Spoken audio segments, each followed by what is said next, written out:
Y vamos a levantar nuestras manos, vamos a decirle al Señor que use a su siervo y que nos use a nosotros, que la palabra corra y sea glorificada en todos los oyentes aquí y los que nos siguen por medio de internet. Soberano y sublime Dios, aquí estamos delante de tu divina presencia. Mil gracias, Señor Jesús, por permitirme, Señor Jesús, presentarme ante ti, Señor Jesús, dispuesto a oír tu palabra, pero también ese privilegio de presentar a tu siervo amado para que tú le uses de una manera especial, para que tu palabra corra y sea glorificada, penetre hasta lo más profundo de cada uno de los asistentes y aún de los que están allá lejos, que nos siguen por medio de estos medios de comunicación. Señor, obra de manera especial, Señor, quebranta el corazón, que tu palabra llegue a todos los corazones, porque hoy más que nunca necesitamos oír tu palabra gloriosa.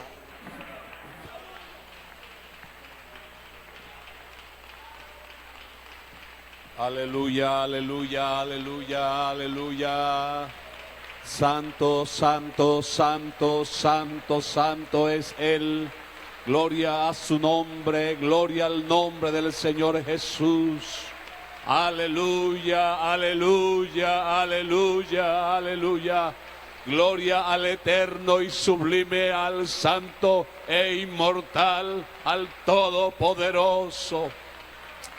Aleluya. Bendito es su nombre, bendito es su nombre. Bendito es su nombre, bendito es su nombre. La gloria, la honra, la alabanza, el honor, el reconocimiento, todo sea para el Señor Jesús. Gracias, buen Jesús. Gracias, mi Señor amado, gracias. Dios les bendiga a todos. Que la paz del Señor abunde en sus corazones. Vamos a tomar dos textos de la palabra, dos versículos del Evangelio escrito por el doctor Lucas, capítulo 24. Saludando al hermano Jorge, a hermano Dalmiro, al hermano Barragán, a los líderes de los conquistadores, los ministros de música, a todos, y cada uno en el nombre del Señor Jesús. Evangelio de Lucas, capítulo 24, versículos 44 y 45. Amén. Cuando lo tenga me confirma con un amén. Ok, entonces leemos todos en el nombre del Señor Jesús. Y les dijo: estas son las palabras que os hablé, estando aún con vosotros, que era necesario que se cumpliese todo lo que está escrito de mí en la ley de Moisés, en los profetas y en los salmos. Entonces les abrió el entendimiento para que comprendiesen las escrituras. Alabanzas al Señor. Dándole gloria a su nombre, puede sentarse. Aleluya, gloria al Señor. Agradecido con las hermanas de atención del tinto muy delicioso. Saludando aquí a este grupo de hermanos tan especiales y a los que hacen el trabajo con ellos. Bueno, escucha y te contaré la historia de la cruz.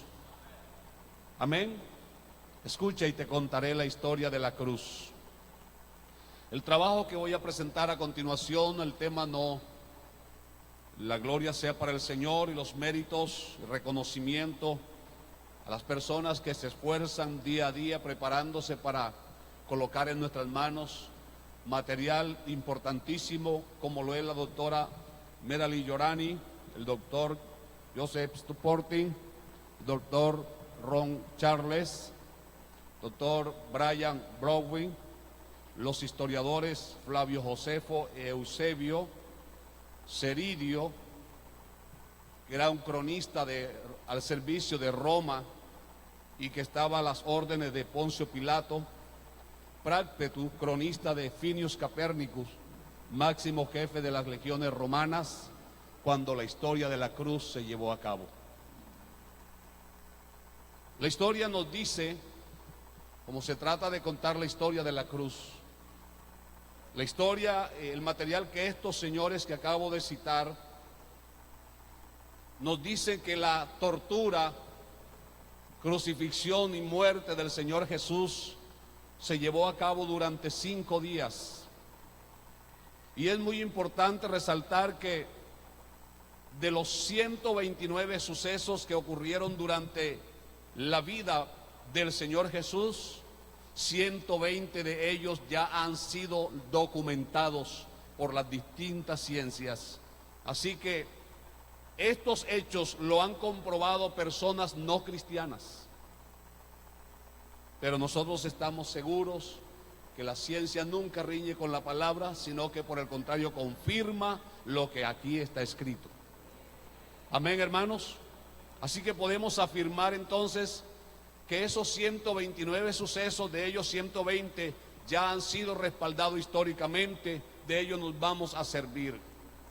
Es interesante notar que el imperio que en ese entonces gobernaba el mundo entero y que hoy está diseminado por toda la tierra, vestido de un ropaje religioso, ha venido paulatinamente disminuyendo o socavando la historia. Y como les acabé de afirmar, la tortura, la muerte, crucifixión del Señor se llevó a cabo durante 5 días. Pero en el siglo IV ya el imperio decía que no fueron 5, sino 3 días nada más, lo del suplicio. Luego, en el siglo XV ya no le bastó con afirmar que fueron 3 días, sino día y medio. Es por eso entonces que, según esa historia, el Señor es arrestado el jueves, el viernes muere y el sábado es sepultado el viernes y el domingo temprano resucita. Por eso es que no cuadra. Pero la historia sigue afirmando que fueron 5 días. Dicen los cronistas antes mencionados que el imperio en esa época tenía unas fechas especiales para llevar a cabo el acto de la crucifixión. Las fechas en las que ellos llevaban a cabo la crucifixión eran el 2 de enero, 2 de abril y 2 de septiembre, en honor a sus dioses principales. Para aplicar el castigo de la cruz, tenían 4 ciudades destinadas en los distintos continentes de hasta entonces conocidos, distribuidos de esta manera. Si la rebelión contra el imperio se llevaba a cabo en Europa, lo ejecutarían en Marsella. Si la rebelión se daba en África, lo crucificarían en Cirene. Si ocurría en Asia, llevarían su crucifixión en Roma. Y si la rebelión contra el imperio se daba en Medio Oriente, el lugar para ser crucificado sería Jerusalén. Las 4 ciudades es atrayente notar que tenían todas 4 el mismo nombre: Cabré. Ese Cabré es el equivalente a lo que hoy llamamos Calvario, y en arameo se escribía Gálgata, de donde se deriva el que hoy conocemos como Gólgota. Entonces la historia nos dice que el Señor Jesús fue sentenciado a finales de marzo, por lo cual, según los historiadores, sería ejecutado el 2 de abril. En Jerusalén, según los datos, fueron llevados a cabo 400 ejecuciones en la cruz. Después de cada caso sucedido, los cronistas antes mencionados debían leer delante del emperador detalle a detalle para que éste verificara que la ejecución se había llevado a cabo de acuerdo a lo estipulado en los cánones de sus leyes. Amén. Antes de ser arrestado, el Señor Jesús estaba muy angustiado, nos dice la Biblia, que Él se había ido al huerto de Getsemaní a orar. ¿Sí lo recuerdan, verdad? Allí estaba Él orando, y Lucas, que es un médico, he tomado el texto de Lucas, porque Lucas era un doctor, era un médico, un especialista, y en el capítulo 22, el versículo 44, Él afirma lo siguiente: y estando en agonía oraba más intensamente, y su sudor era como grandes gotas de sangre que caían hasta la tierra. Esto no lo está afirmando un pescador, Esto no lo está escribiendo una persona descabellada, lo está afirmando un científico, un médico, como lo es Lucas. Según ese dato, los especialistas llaman a ese fenómeno de sudar sangre hematidrosis. Y la hematidrosis se da cuando hay una agonía muy intensa, o cuando hay una tristeza muy profunda, o cuando se está padeciendo un miedo incontrolable. Es así como nos dice la Biblia, que el que vino a desarrollar la historia de la cruz en forma de hombre se sometió a todos los sufrimientos que debían ser para nosotros. Y dice Hebreos 2:14, así que por cuanto los hijos participaron de carne y sangre, Él también participó de lo mismo, para destruir por medio de la muerte al que tenía el imperio de la muerte, esto es, al diablo. Así que dice Hebreos 4:15, no tenemos un sumo sacerdote que no pueda compadecerse, sino uno que puede compadecerse en nuestras debilidades, ya que fue tentado en todo según nuestras debilidades, pero sin que Él cometiera pecado. Unos especialistas rusos, 2 médicos, otros neoirlandeses y un norteamericano, teniendo en sus manos el texto citado por el doctor Lucas, les atrajo la atención y quisieron comprobar una vez más si el texto que nosotros creemos como palabra de Dios es fidedigna o no. Y se dieron a la tarea de experimentar con gatos pequeños. Y fue así que tomaron 4 gaticos y los estuvieron torturando durante 4 días, sin darle de comer, sin darles de beber. Los torturaban con agua, los torturaban con choques eléctricos. Al cabo de los 4 días de haberle tapado los ojos, según los biólogos, para un gato es terrorífico no poder ver. Y encima de eso le añade agua y tortura eléctrica. Al cabo de los 4 días van a notar qué ha sucedido, y resulta que de los 4 animalitos, 3 han sudado efectivamente gotas de sangre, y el cuarto ya no vive porque el corazón lo fulminó. Así que ellos terminaron afirmando que lo que su colega Lucas había escrito en la palabra de Dios es comprobable, porque todo lo que dice la Biblia del Señor Jesús es verdad. Alabanzas al nombre del Señor Jesús. Alabanzas al nombre del Señor Jesús.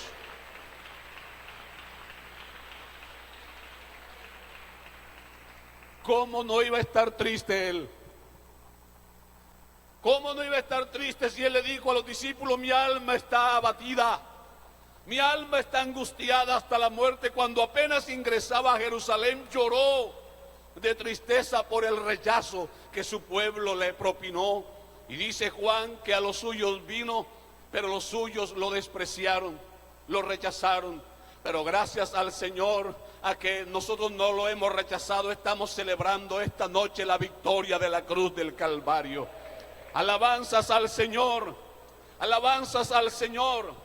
Cuentan los historiadores que el máximo jefe de los escuadrones romanos en las tierras hebreas, Finios Capérnicos, llegó ante el sumo sacerdote diciéndole que necesitaba que le proporcionara una legión de 600 soldados más, para sumarlo a los 200 con los que él contaba, para poder ir a detener a Jesús. Porque Capérnicos había escuchado que este Jesús durante 3 años estaba haciendo cosas extraordinarias. Sanaba enfermos, resucitaba muertos, levantaba paralíticos, le devolvía la vista a los ciegos, tenía poderes que ningún otro hombre tenía. Así que Capérnicos dijo, solo no puedo, no quiero pasar vergüenza, así que dame 600 soldados más. Y nos dice Juan el apóstol en el capítulo 18, versículo 4, pero Jesús, sabiendo todas las cosas que le habrían de acontecer.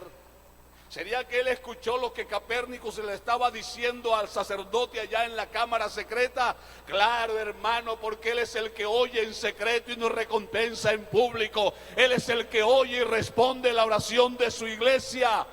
Alabanzas al Señor. Dice la Biblia que cuando llegó Judas guiando a este batallón que fue a detener a un solo hombre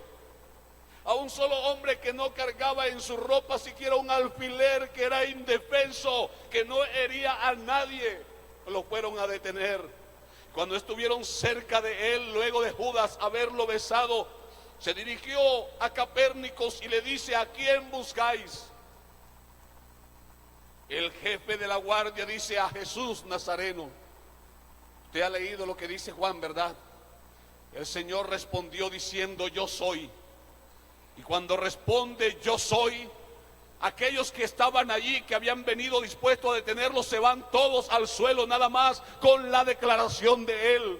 ¿Sabe por qué, hermano? Porque en ese yo soy se está conjugando la gloria, el poder y la majestad del Creador del universo. Es la identidad de la deidad suprema. Es el eterno presente.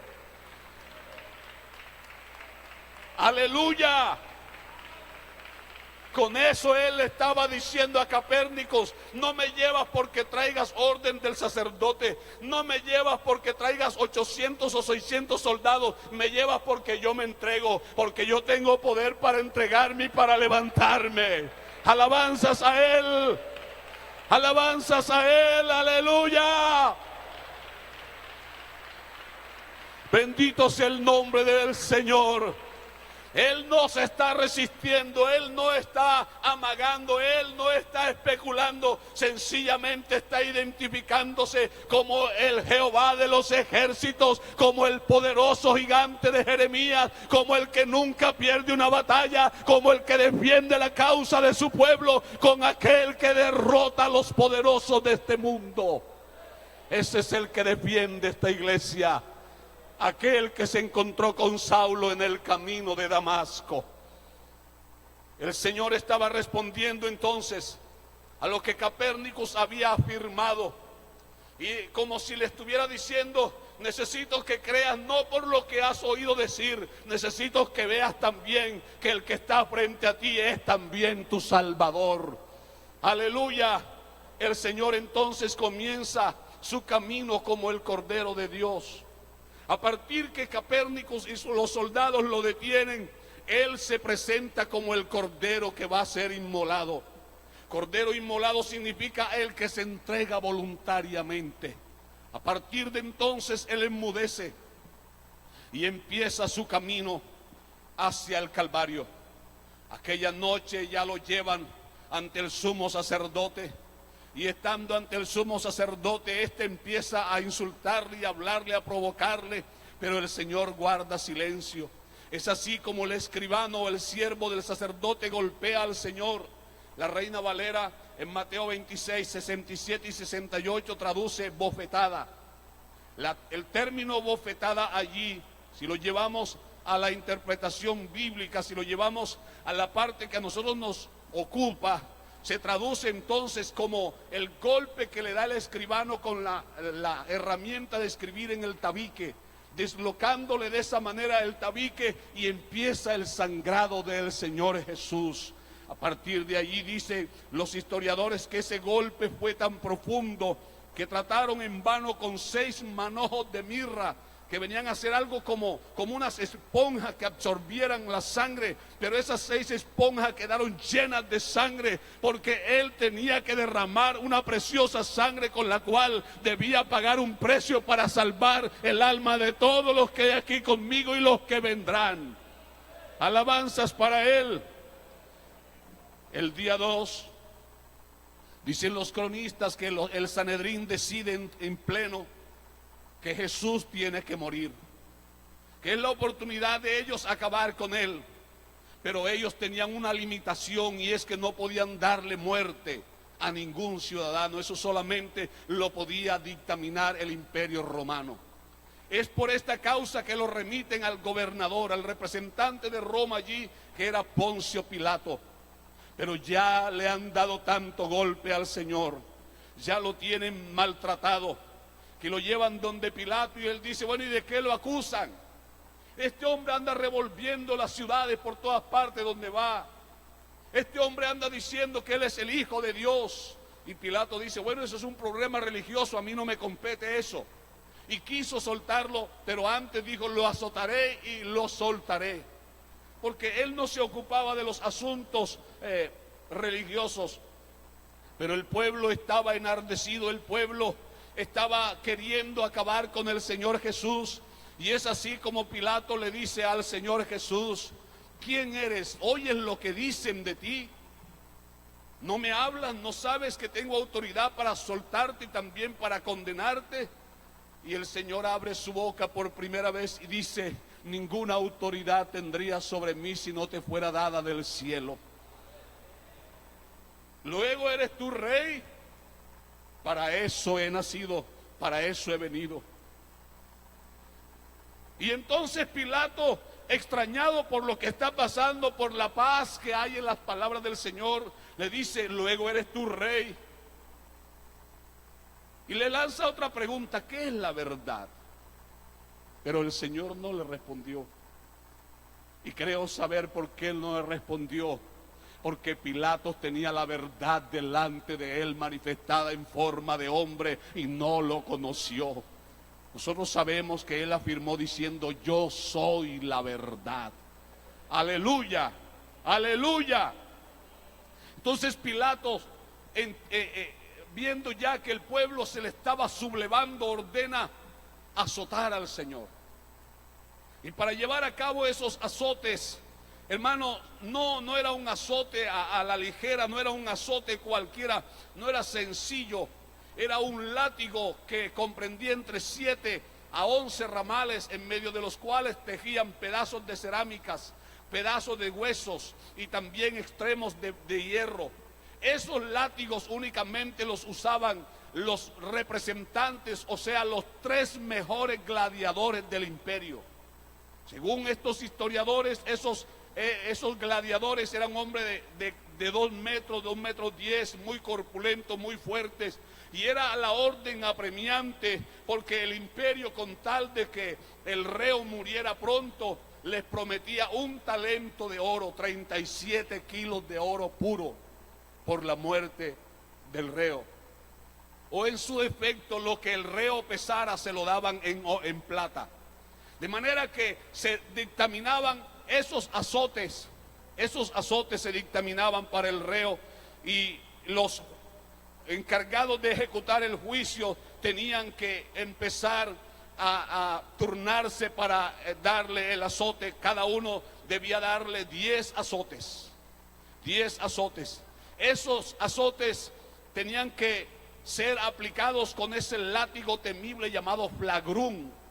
Cuando el flagrum estaba en manos de los gladiadores, cuentan los historiadores que muchos hombres criminales, muchos hombres malos se hacían en sus ropas del miedo que les causaba pasar por las manos de aquellos verdugos. Pero nuestro Señor está allí. El castigo entonces para una persona que cometiera un robo eran unos 50 azotes. Para una persona que asesinara a un ciudadano romano eran 70 azotes. Pero para alguien que estuviera acusado de rebelarse contra Roma eran 100 azotes. Y esos 100 azotes se llevaban a cabo por sorteo. Cada verdugo aplicaba un azote de 10. Y el que lograra quitarle la vida al reo durante su azote, ese se quedaba con el premio. Así que ellos no iban a tratarlo con misericordia, ellos iban detrás de su premio. ¡Aleluya! Y es así como toman al Señor y empiezan a darle de azotes. Y dice Ceridio que después de haber recibido los 100 azotes, el Señor está con su espalda destrozada. Está con su espalda hecha pedazo, las costillas se ven todas por la parte de atrás, sus pulmones se ven, su corazón se ve palpitar, los órganos internos se ven, y él como que se lleva las manos al vientre, evitando que sus órganos se desparramen por todas partes. Y no se explicaban cómo todavía él permanecía en pie, pero es que él era el cordero que debía dar su vida por el pecado del mundo. Alabanzas para él, alabanzas para su nombre.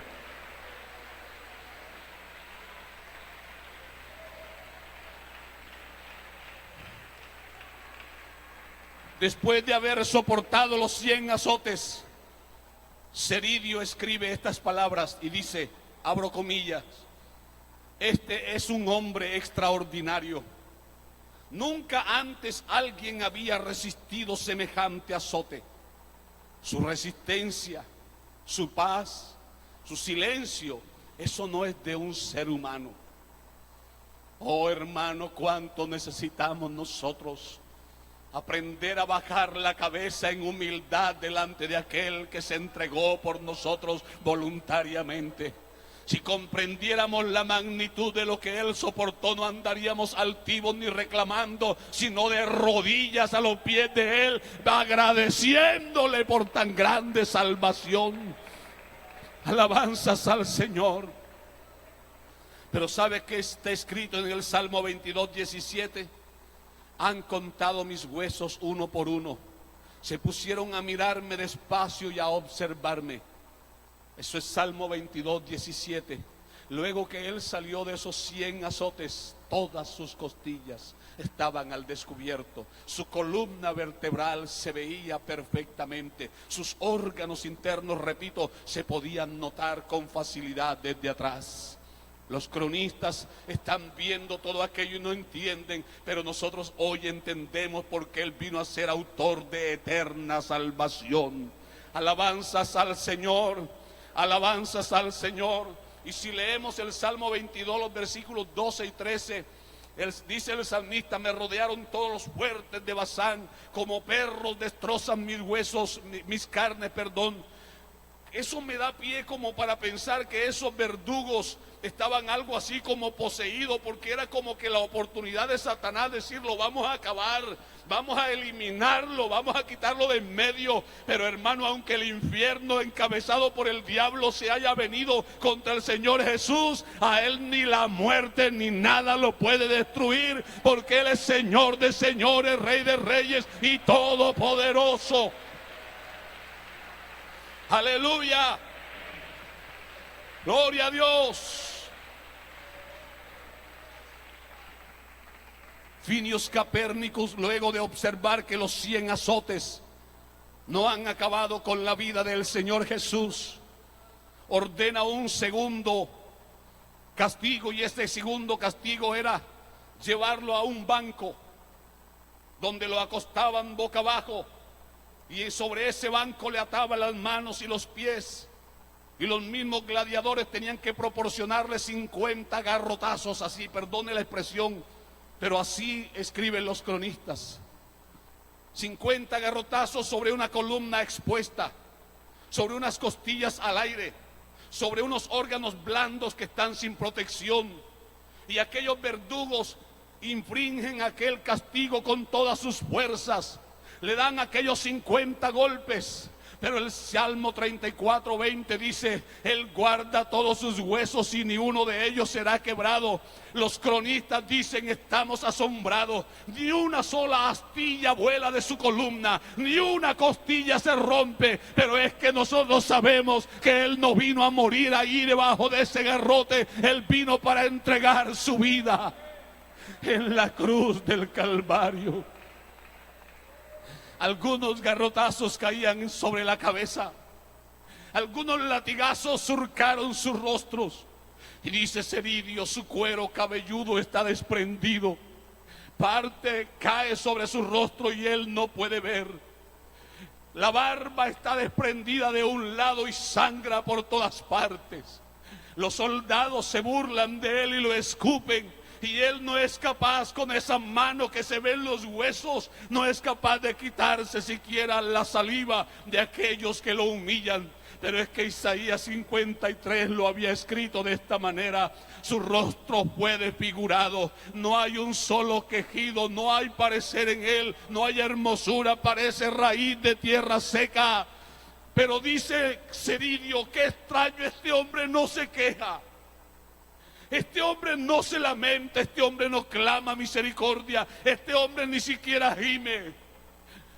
Pero es que si él se hubiera quejado, los ángeles tendrían que haber bajado a defenderlo. Pero él no venía para que lo libraran los ángeles, él vino a librarnos a nosotros de ese castigo atroz.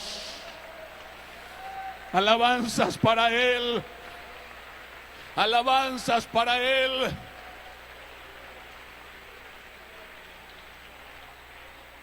Escúchame y te contaré la historia de la cruz. Capérnicos, Prácpetus y Ceridio no logran explicarse cómo ha sobrevivido a 50 azotes del flagrún y 50 garrotazos después de haber estado los días previos a la condena sin comer. Estaba totalmente debilitado. Ellos se miraban, dicen los escritores, y se sorprendían de que siguiera vivo. Aquella noche lo llevaron ante Pilato, y cuando Pilato lo observó, dice, se estremeció.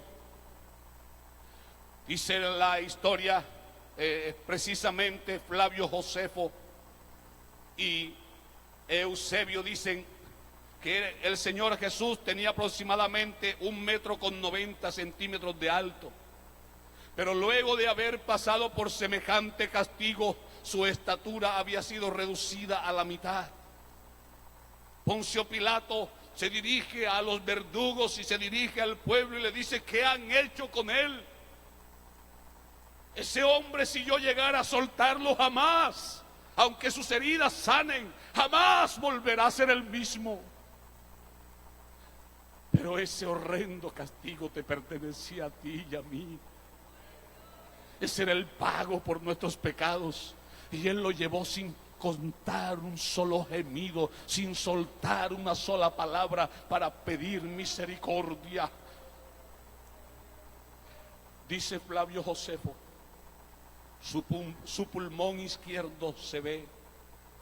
A veces se lleva su mano huesuda hasta la vista, y aparte el cuero cabelludo desprendido, se nota que respira con mucha dificultad. Era el castigo que estaba llevando él. Pero sigue Ceridio diciendo, su mirada algunas veces se nota perdida, otras veces está fija en el piso, pero en lo que se nota del rostro, cuando logro contactar sus ojos, se ve en él una dulce paz. No hay brillo de ira, no hay deseo de venganza, no hay el más mínimo asomo de enojo en él.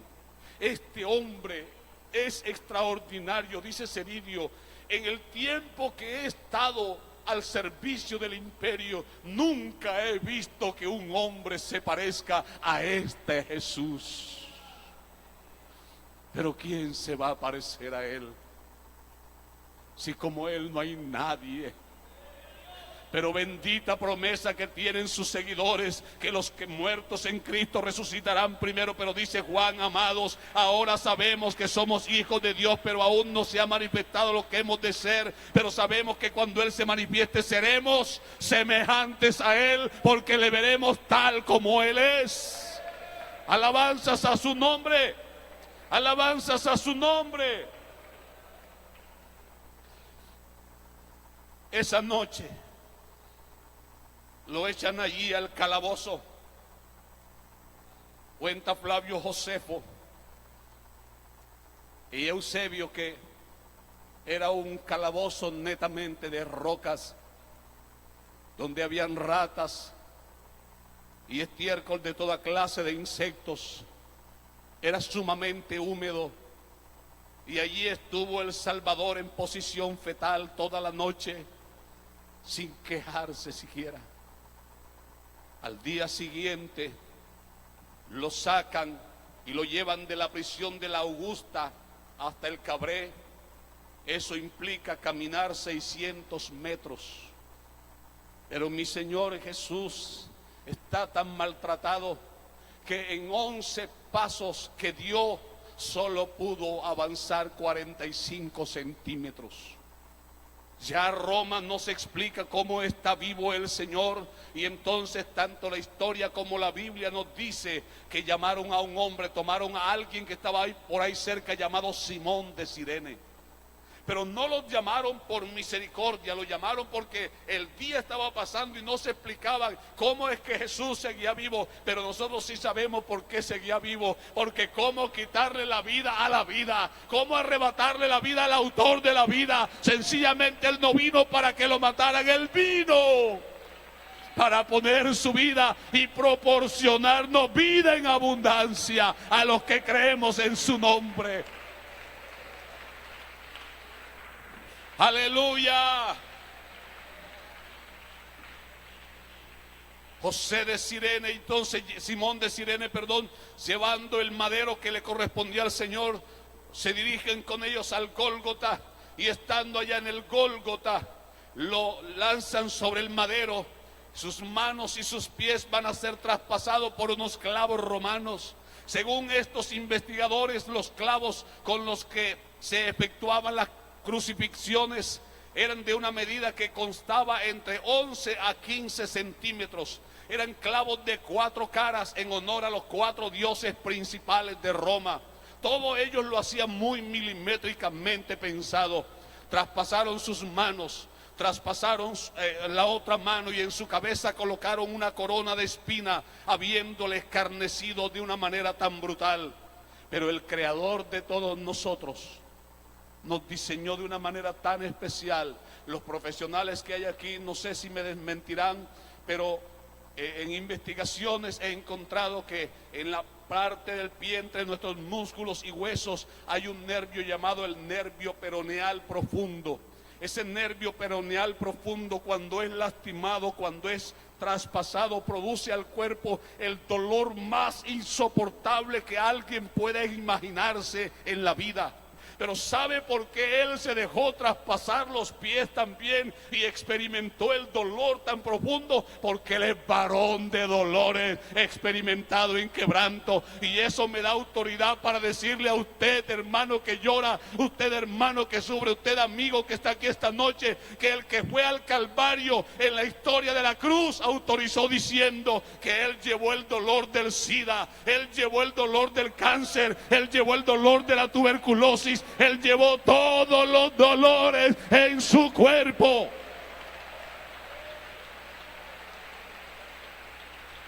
Si es para Él, que salga del alma.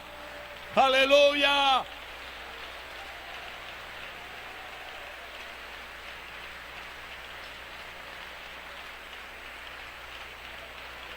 Gloria, gloria, gloria, gloria, gloria a su nombre. No te quejes, no te quejes. Él te ama y te comprende. Por eso estuvo en el calabozo, para comprender al que llora en la cárcel. Por eso experimentar dolor, para consolar a todo el que llora. Por eso sufrió, para ayudar al que sufre. Estando en la cruz del Calvario, era normal, según estos señores, que el crucificado, cuando mucho, demoraría 10 días. Pero ante el castigo del Señor Jesús, estos cronistas dicen máximo demorará 2 días. Pero a sorpresa se llevan ellos, que estando Él en la cruz del Calvario, aleluya, que estando Él ahí colgado entre el cielo y la tierra, el sol se niega a seguir dando su luz. Las rocas se parten. La tierra se estremece. Las tinieblas aparecen en pleno día. Aleluya. Y en pocas horas el que estaba en la cruz dice: consumado es. El centurión que estaba allí cuidando, porque tenían que cuidarlo durante 10 días, pero ellos aproximadamente demoraban nada más 2, para no estar soportando la fetidez de la carne humana descompuesta. Entonces a los 2 días abandonaban al reo ahí colgando en la cruz, y ahí se lo acababan, lo devoraban los buitres y lo devoraban los chacales. Por eso esa montaña se llama la montaña de la calavera, porque cuando venían nada más encontraban la calavera colgando. Y ellos esperaban. Pero el cuerpo de mi Señor no hería por ninguna parte, porque no verá su carne corrupción. Sus heridas no están infectadas como muchos predican, porque a Él no lo corrompió el pecado. Aleluya, aleluya. Y cuando el centurión romano se acerca, después de haber notado aquellos fenómenos extraordinarios, con su lanza traspasa su costado y de él sale sangre y agua. Pero luego de haber afirmado diciendo verdaderamente este hombre era justo. Y dicen estos cronistas que ese centurión fue el primer cristiano que hubo en todo Roma, porque fue el desenlace de la historia de la cruz. Hasta allí te cuento la historia de la cruz. Pero el que nos reúne esta noche no se quedó en la cruz, fue bajado de la cruz, colocado en la tumba. Tampoco se quedó en la tumba, la puerta de la tumba fue abierta, se levantó con poder y gloria, porque él había dicho: nadie me quita la vida, yo tengo poder para ponerla y tengo poder para volverla a tomar.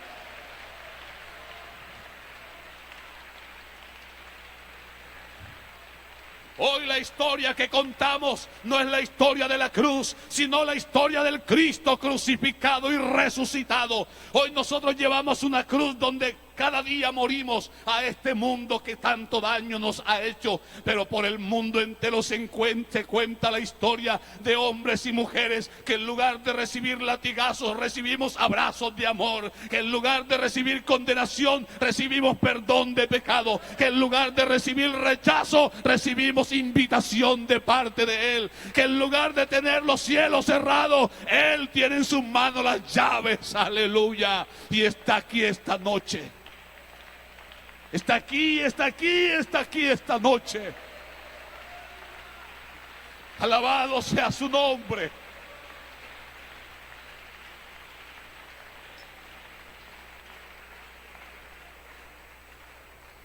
Amigo querido que te encuentras con nosotros, si tú quieres ser salvo, déjate de andar experimentando en movimientos y de iglesia en iglesia. En el universo entero solo hay uno que merece ser llamado el Salvador del mundo, y tiene su nombre, y su nombre es Jesucristo el Señor.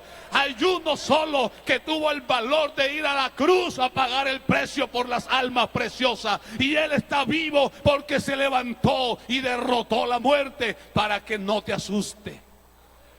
Para que cuando tú y yo entremos a la tumba, vayamos como dijo el apóstol Pablo: he terminado la batalla, he peleado la batalla, he terminado la carrera, he guardado la fe. Por lo demás me espera la corona de vida incorruptible, la cual no solo me dará a mí el Señor juez justo, sino también a todos los que aman su venida. Esta es la iglesia resultado de la obra de la historia del Calvario. Esta es la iglesia que Él compró con su sangre. Estos jóvenes que hoy organizan este culto, y que Dios los bendiga por este tema que me han colocado, hermanos, contamos que la historia de la cruz no es una historia, es una realidad viviente. El Cristo que fue a la cruz está aquí en medio de nosotros y te puede salvar. Levántese. ¿Será que alguien en gratitud a aquel que fue a la cruz, de ahí de esa silla donde está, siente en su corazón el deseo de decirle: le voy a regalar mi alma a ese que me amó de tal manera? ¿Será que a un caballero o una dama de ahí donde se encuentra es capaz de venir acá diciéndole: Jesús, te voy a dar mi corazón para que tú te encargues de mi vida a partir de hoy? ¿Dónde está esa dama valiente? ¿Dónde está ese caballero valiente que se va a escapar de la condenación eterna viniendo a los brazos del único que tiene poder para hacerlo? Es un culto misionero. Aquí viene un joven, gloria al Señor. ¿Quién más va a venir? ¿Quién más va a venir? Por eso se celebra y fiesta en los cielos cuando un pecador se arrepiente, porque los ángeles no entienden cómo es que Él nos amara tanto. ¿Quién más va a venir? Venga, en el nombre de Jesús, venga. En el nombre del Señor Jesús, no se niegue la oportunidad de ser salvo. El evangelio no es para cobardes. El evangelio no es para personas que se esconden detrás de otro. El evangelio no es para creyentes que se avergüencen del Señor. El evangelio es para personas que su corazón le palpite de pasión, le palpite de gratitud hacia aquel tan bueno y maravilloso que sin conocernos nos amó hasta la muerte, que sin haber nacido nosotros ya nos tenía semejante bendición. Venga, mi querida dama, venga, caballero, venga, su alma es valiosa, su alma es preciosa. No hay otra forma que usted se escape de la condenación. Él sufrió todo eso para que usted no lo padeciera. Pero si usted rechaza esa salvación, el padecimiento suyo no será en el cuerpo, será su alma la que se quedará separada eternamente de su Creador, y será el castigo más cruel que jamás te hayas imaginado. Amor, amor. Por favor, ustedes son los que cantan, yo no canto ni en la casa. Pero venga, venga, venga, venga. Venga, deme la oportunidad de orar por usted. No rechace al Señor. Venga, venga, dese prisa, gloria a Dios. Venga. Oh, qué bueno. Véngase, véngase, abandone esa vida. Abandone ese camino. Abandone ese pecado y venga. Venga por su salvación, aleluya. Hay poder en el nombre de Jesús. Hay libertad en el nombre del Señor Jesús. Venga, gloria a Dios. Qué bueno, qué bueno. Escápese de la condenación eterna. Escápese de la muerte. Escápese del infierno. Esta es noche de salvación. La historia del Calvario no es para asustar, no es para entristecer, es para celebrar la victoria del Señor Jesús. Y su victoria es nuestra victoria. Su triunfo es nuestro triunfo. Aleluya. Sin estimar linaje descendiera y ofrecerá su vida por él. Démosle gracias a Él.